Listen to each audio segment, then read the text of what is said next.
GVMC mayor పీఠం దక్కించుకునేందుకు TDP కూటమి నేతలు కుట్రలు పన్నుతున్నారని విశాఖ జిల్లా వైఎస్ఆర్సీపీ అధ్యక్షుడు మాజీ మంత్రి గుడివాడ అమర్నాథ్ అనుమానం వ్యక్తం చేశారు. జీవీఎంసీ మేయర్ అవిశ్వాసం తీర్మానంపై జరిగే ఓటింగ్లో పారదర్శకత పాటించాలని వైఎస్ఆర్సీపీ బృందం జిల్లా కలెక్టర్ను కోరింది. అనేక అనుమానాలు వైఎస్ఆర్ కాంగ్రెస్ పార్టీకి ప్రజలకి ఉన్నటువంటి తరుణంలో వాటినన్నింటినీ కూడా నివృత్తి చేయడానికి మా తరపున ప్రజల తరపున ఒక రిప్రజెంటేషన్ని జిల్లా కలెక్టర్ గారికి ఇవ్వాలన్నటువంటి ఉద్దేశంతో ఈరోజు గౌరవ పెద్దలు మాజీ శాసనసభ్యులు ధర్మశ్రీ గారు, మాజీ శాసనసభ్యులు విజయ్ కుమార్ గారు, పార్టీ నాయకులు, పార్టీ కార్పొరేటర్లు అందరం కూడా ఈరోజు జిల్లా కలెక్టర్ గారిని కలిసి రేపు 19వ తారీఖున జరగబోయేటువంటి ఎన్నిక ప్రక్రియ పారదర్శకంగా జరగాలని,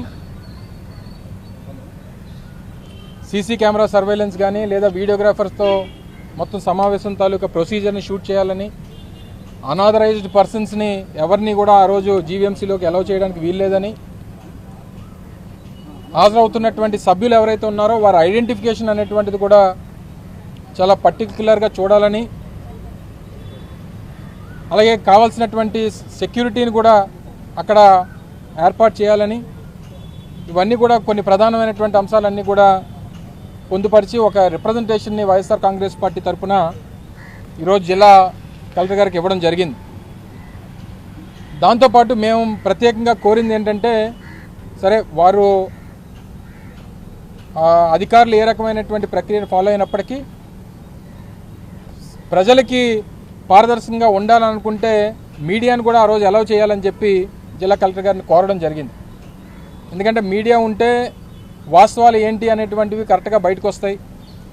కొన్ని సందర్భాల్లో భర్త ప్లేస్లో భార్య ప్లేస్లో భర్త వచ్చి కూర్చోవడం కానీ, లేదా భర్త ప్లేస్లో భార్య వచ్చి కూర్చోవడం కానీ,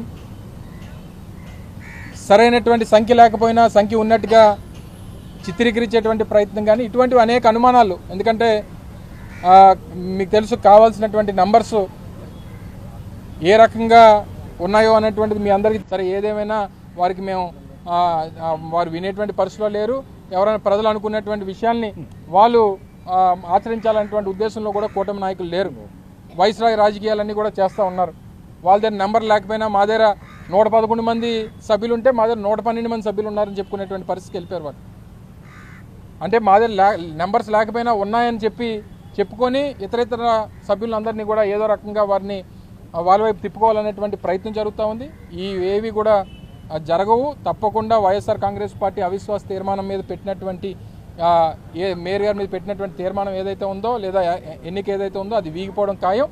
మా మేయర్ హరివెంకట కుమారి గారే రానటువంటి మిగిలినటువంటి కాలాన్ని కూడా వారు కొనసాగుతారని చెప్పి మా పార్టీ బలంగా నమ్ముతా ఉంది. ఏదేమైనప్పటికీ ప్రక్రియ మాత్రం పారదర్శకంగా ట్రాన్స్పరెంట్గా జరగాలనేటువంటిది వైఎస్ఆర్ కాంగ్రెస్ పార్టీ ఈరోజు జిల్లా కలెక్టర్ గారిని 2014లో మా పార్టీ నుంచి 67 మంది ఎమ్మెల్యేలు గెలిస్తే 23 మందిని చంద్రబాబు నాయుడు గారు ఇలాగే హాస్టేట్ చేసి 23 మంది ఎమ్మెల్యేలు కొనుగోలు చేశాడు. 2019లో 23 మందిలో 20 మందికి సీట్లు ఇవ్వలేదు. ఇచ్చిన ముగ్గురులో 2 ఓడిపోయారు, ఒకడే గెలిచాడు. వాళ్ళ రాజకీయ జీవితం ఏమైందో ఎక్కడున్నారో కూడా తెలియని పరిస్థితిలో ఉన్నారు. సో సహజంగా ఇందాక మొన్న లాస్ట్ టైం కూడా మన ఏబిఎన్ ఆర్కే అడిగినప్పుడు కూడా చెప్పాను, ఎక్కడన్నా ఏదైనా రాజకీయ పార్టీలో ఉన్నప్పుడు ఆ పార్టీ లేదా నువ్వు పనిచేసిన సంస్థలో ఉన్నప్పుడు నీ సీనియారిటీ ఎప్పుడు కూడా నీకు నీ ఎదుగుదలకు ఉపయోగపడుతుంది. అవసరం కోసం నువ్వు వెళ్ళిపోయి నీ తాలూకా రాజకీయ జీవితాన్ని పనంగా పెట్టినప్పుడు నీకు ఆ రోజుతో నీ రాజకీయ జీవితం అనేటువంటి మూసిపోదు. అయితే నీకు వ్యాపారం అన్నా కాపాడుకోవాలి, లేదా రాజకీయం కావాలనుకున్నప్పుడు పోరాటానికి సిద్ధం కావాలి. వ్యాపారం కావాల్సిన వాడు వెళ్ళిపోతాడు, లేదా ప్రలోభపడిన వాడు వెళ్ళిపోతాడు. రాజకీయ జీవితం రాజకీయ భవిష్యత్తు కావాలనుకున్నాడు ఎవడో కూడా ఈ తాలూకా నిర్ణయాలు తీసుకోడు. ఒకవేళ అంత ప్రజాస్వామ్యబద్ధంగా తీసుకోవాలనుకున్నటువంటి పరిస్థితి వచ్చినప్పుడు మొన్న కూడా మన కొంతమంది ఇద్దరు కార్పొరేట్లు వెళ్ళిపోయినప్పుడు ఆయన ఏం చెప్పాడు, నాకు వైఎస్ఆర్ కాంగ్రెస్ పార్టీ ద్వారా సంక్రమించినటువంటి పదవులు అన్నింటినీ కూడా రాజీనామా చేసి నేను వెళ్తున్నాను అన్నారు. మరి రేపు ఆయన మీటింగ్ హాజరవుతారో లేదో వెయిట్ చూడాలి. సో ఇవన్నీ కూడా పార్టీకి రాజీనామా చేసి వెళ్ళిపోమన్నాడు. తప్ప పార్టీకి వచ్చినటువంటి పదవులకి, పార్టీ ద్వారా వచ్చినటువంటి పదవులకి రాజీనామా చేసి వెళ్ళిపోమన్నాడు. ప్రజాస్వామ్యం ఇది ప్రపంచంలోనే అతిపెద్ద ప్రజాస్వామ్యం భారతదేశం. ఎవరు ఎక్కడికన్నా వెళ్ళిపోవచ్చు, ఏదైనా చేయొచ్చు, ఏ దేశం అయినా వెళ్ళొచ్చు, ఎక్కడికైనా వెళ్ళొచ్చు, లేదా ఏ రాజకీయ పార్టీకైనా వెళ్ళొచ్చు. కానీ మా పార్టీ ద్వారా సంక్రమించినటువంటి పదవులను వదిలేసి వెళ్ళమన్నటువంటిది మా అభ్యర్థన. లేని పక్షంలో మీరు చూస్తుండండి, రేపు మా పార్టీ నుంచి వెళ్ళినటువంటి కార్పొరేట్ల పరిస్థితి రేపు ఏప్రిల్ 19, 11 గంటలకు ఉదయం లేకపోతే